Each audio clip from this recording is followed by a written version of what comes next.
GS जॉर्नी के daily top 10 current affairs के साथ एक बार फिर आपके बीच उपस्थित हैं और बहुत बहुत स्वागत करते हैं आप सभी का।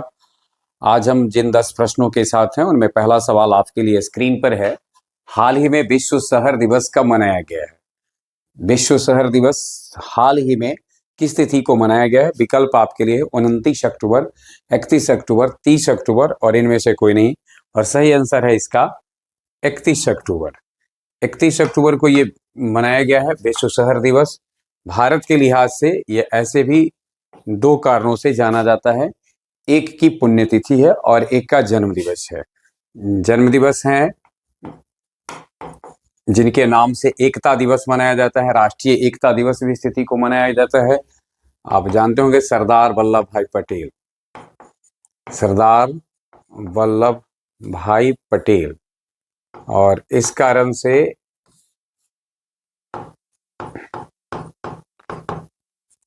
यानी इस तिथि को हम लोग राष्ट्रीय एकता दिवस के रूप में मनाते हैं। भारत के आज़ाद भारत में जो देशी रियासतों के एकीकरण के लिए इन्होंने कार्य किया, इसके लिए इस तिथि को एकता दिवस के रूप में भी मनाया जाता है। वही पुण्यतिथि है भारत की पहली महिला प्रधानमंत्री श्रीमती इंदिरा गांधी का। इंदिरा गांधी की पुण्यतिथि है।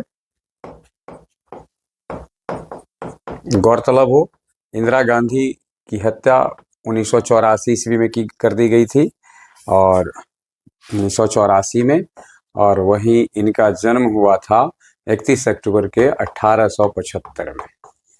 चलिए अगला सवाल हम देखते हैं।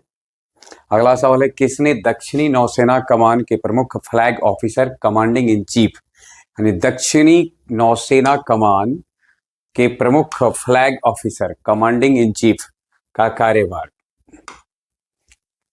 संभाला है? प्रमुख flag officer commanding in chief का कार्यभार संभाला है विवेक मेनन, कार्तिक नारायण, समीर सक्सेना और निर्मल मिंडा। सही आंसर इसका है समीर सक्सेना ने दक्षिणी नौसेना कमान के प्रमुख flag officer commanding in chief का कार्यभार हाल ही में संभाला है। कुछ और नजर हम डालते हैं जिसमें जो प्रमुख पद पर अभी जो परिवर्तन हुए उसमें कार्तिक नारायण गूगल क्लाउड में मुख्य उत्पाद अधिकारी के रूप में शामिल हुए हैं। निर्मल मिडा एसोचैम के नए अध्यक्ष बने हैं। वहीं तरुण गर्ग को हुंडई इंडिया का पहला भारतीय मैनेजिंग डायरेक्टर और चीफ एग्जीक्यूटिव ऑफिसर नियुक्त किया गया है। ध्यान में रखना है, तरुण गर्ग हुंडई इंडिया के पहले महानिदेशक सह मुख्य कार्यकारी अधिकारी नियुक्त किए गए हैं। अगला सवाल हमारे लिए है, हाल ही में किस राज्य की पुलिस ने साइबर जागो कार्यक्रम को शुरू किया है? असम, पंजाब, उत्तराखंड और कर्नाटक। साइबर जागो कार्यक्रम की शुरुआत की गई है पंजाब में।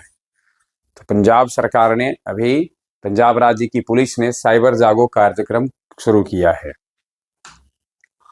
अगला सवाल है, 69वें राष्ट्रीय स्कूल गेम्स 2025 का उद्घाटन अभी हाल ही में कहाँ किया गया है?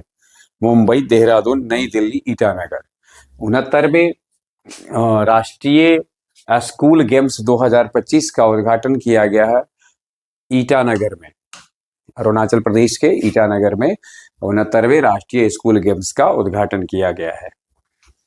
भारत ने किस देश के साथ 10 साल की डिफेंस डील किया है? यानी भारत ने किस देश के साथ 10 साल का डिफेंस डील किया है? रूस, फ्रांस, अमेरिका, कनाडा। भारत ने यह डील किया है अमेरिका के साथ किया है। अमेरिका में अभी हाल में नो किंग्स नाम से एक विरोध प्रदर्शन किया गया। यह विरोध प्रदर्शन मुख्य रूप से अमेरिका के राष्ट्रपति के जो तानाशाही रवैया होते जा रहे हैं इसके लिए किया गया। यानी इसके माध्यम से यह बताने का कोशिश किया गया है कि आप एक गणतांत्रिक देश के राष्ट्रपति हैं, आप किंग्स नहीं हैं, राजा नहीं हैं। यानी देश में गणतंत्र है, राजतंत्र नहीं है। जो तानाशाही आपकी नहीं चलेगी। विश्वविद्यालय रैंकिंग जो भी 2026 का हुआ उसमें अमेरिका शीर्ष पर रहा है। फेडरल रिजर्व ने अमेरिकी फेडरल रिजर्व ने ब्याज दर में 25 आधार अंकों की कटौती की है।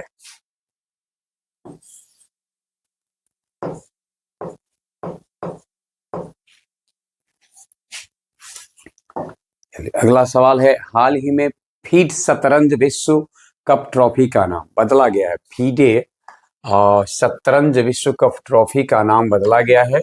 आपको बताना है कि किसके नाम पर यह रखा गया है। सरदार पटेल के नाम पर, अरुण जेटली के नाम पर, विश्वनाथन आनंद के नाम पर, और इनमें से किसी के नाम पर नहीं। अगर आप थोड़ा सा ध्यान देंगे तो शतरंज विश्व कप है, तो पटेल और जेटली जी का रिश्ता इससे नहीं है। तो भारत के पहले ग्रैंड मास्टर विश्वनाथन आनंद के नाम पर इसका नाम रख दिया गया है। अब फिडे शतरंज विश्व कप ट्रॉफी का नाम अब रख दिया गया है विश्वनाथन आनंद ट्रॉफी। और जैसा कि हम लोग को पता है कि इस खेल में भारत की राष्ट्रीय अंतर्राष्ट्रीय स्तर पर विशेष पहचान बनाने में विश्वनाथन आनंद की महत्वपूर्ण भूमिका है। इसके बाद भारत का दबदबा विश्व शतरंज में काफी बढ़ा है और विगत वर्षों में तो काफी भारत का शतरंज टॉप पे रहा है। बहुत सारे ग्रैंड मास्टर हुए, लेकिन पहले ग्रैंड मास्टर थे भारत के विश्वनाथन आनंद। अगला है, हाल ही में रविंद्र कोरी सेट्टार को किस राज्य के राज्योत्सव अवार्ड के लिए चुना गया है? कर्नाटक, हरियाणा, छत्तीसगढ़ और मध्य प्रदेश। रविंद्र कोरी केट्टार को कर्नाटक के राज्योत्सव अवार्ड के लिए चुना गया है। अभी कर्नाटक बीबी फातिमा महिला स्वयं सहायता समूह ने संयुक्त राष्ट्र का इक्वेटर पुरस्कार 2025 जीता है, तो इस कारण से भी कर्नाटक चर्चा में रहा है। और भारत की पहली निजी हेलीकॉप्टर असेंबली लाइन कर्नाटक में स्थापित की जाएगी।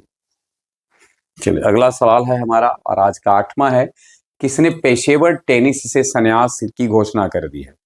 अर्थात अब उनका अगर आना होगा तो किसी भी ऐसे गेम में हो सकता है जिस गेम में मतलब कि एक प्रदर्शनी टाइप का हो, उस गेम में हो सकते हैं, लेकिन पेशेवर जो प्रोफेशनल गेम्स होता है उससे अपने को अलग करने की घोषणा किया, संन्यास ले लिया है। आप हैं रोहन मतलब भाविना पटेल, मनिका बत्रा, रोहन बोपन्ना और फोगाट, और सही आंसर इसमें रोहन बोपन्ना का।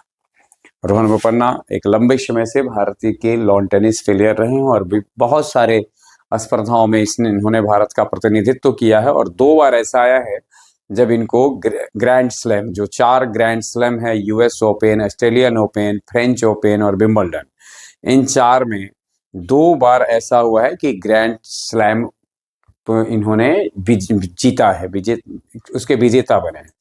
ये दोनों बार में, एक बार इन्होंने डबल, पुरुष डबल में, मेंस डबल में, और एक बार मिक्स्ड डबल में इस खिताब को अपने नाम किया है।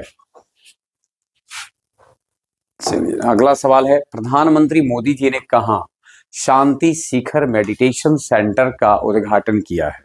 मुंबई, देहरादून, माउंट आबू और रायपुर। और सही आंसर है इसका रायपुर में प्रधानमंत्री मोदी जी के द्वारा शांति शिखर मेडिटेशन सेंटर का उद्घाटन किया गया है। गौरतलब हो, यह नवा रायपुर में ब्रह्मा कुमारीज के मेडिटेशन और स्पिरिचुअल सेंटर, ये जो सेंटर स्पिरिचुअल सेंटर खोला गया है वह एक बहुत मतलब आध्यात्मिक क्षेत्र में महत्वपूर्ण भूमिका निभाने वाली एक संस्था है ब्रह्मा कुमारीज। उसी के द्वारा के लिए यह शांति शिखर का उद्घाटन किया गया है। यह एक मेडिटेशन और स्पिरिचुअल सेंटर है। हाल ही में विमानन क्षेत्र को बढ़ावा देने के लिए किसके द्वारा विमान योजना की मंजूरी दी गई है? हाल ही में किस विमानन क्षेत्र को बढ़ावा देने के लिए किसके द्वारा विमान योजना की मंजूरी दी गई है? पंजाब, महाराष्ट्र, ओडिशा, राजस्थान। और सही आंसर है इसका ओडिशा के द्वारा दी गई है। नुआखाई उत्सव ओडिशा में मनाया गया है। ओडिशा सरकार ने शक्ति श्री नामक नए कार्यक्रम की घोषणा किया है और वेदांता ग्रुप ओडिशा मेरा लाख करोड़ का निवेश करेगा। ये आज के 10 सवाल थे और एक सवाल आपके लिए है, हाल ही में बिहार का कौन सा स्थल है जिसे बिहार का 6ठा रामसर स्थल घोषित किया गया है? एक बार फिर से सवाल आपके लिए, हाल ही में बिहार का कौन सा स्थल है जिसको बिहार का 6ठा रामसर स्थल की श्रेणी में शामिल किया गया है? ये आज के डेली टॉप 10 के 10 सवाल थे, 10 महत्वपूर्ण प्रश्न थे जिसके साथ हम आपके बीच में उपस्थित हुए। बहुत बहुत धन्यवाद।